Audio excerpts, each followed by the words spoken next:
Hello guys, কেমন আছো সবাই? আজকে আমি তোমাদের সাথে শেয়ার করতে চলে আসলাম আমার একটা খুশি খুশি ভিডিও নিয়ে। অনলাইনে আসলেই আমার শুধু চোখে পড়তো বিভিন্ন পেজের এই দই মেকার। এই দই মেকারটা দেখতে দেখতে আমার খুব ইচ্ছে হচ্ছিল যে আমি একটা নিজেই অর্ডার দিয়ে দিই।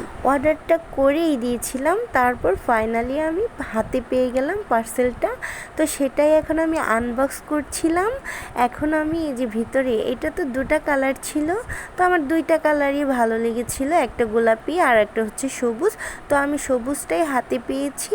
তো এখন খুলে দেখছি এটা কেমন। এই প্রথম আমি এটা হাতে নিয়ে দেখছি, এতদিন তো শুধু আমি ফোনে অনলাইনেই দেখেছি।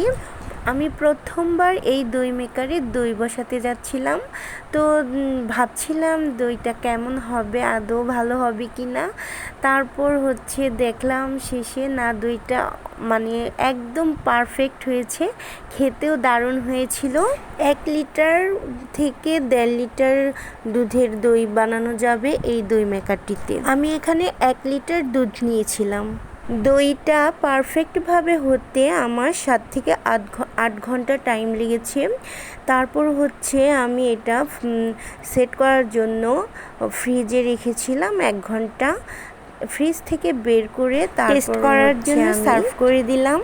তো আমি 100তে 100ই প্রায় হয়ে গেছে আমার বাসায়, যেহেতু এটা তৈরি করা, তো 100-এ 100। আর এদিকে হচ্ছে এই যে কাগজগুলো ফাটাতে কে কে ভালোবাসো, আমি কিন্তু এটা পেয়ে একদম ফাটাতেই শুরু করে দিয়েছি। আমার অনেক ভালো লাগে। আল্লাহ হাফেজ।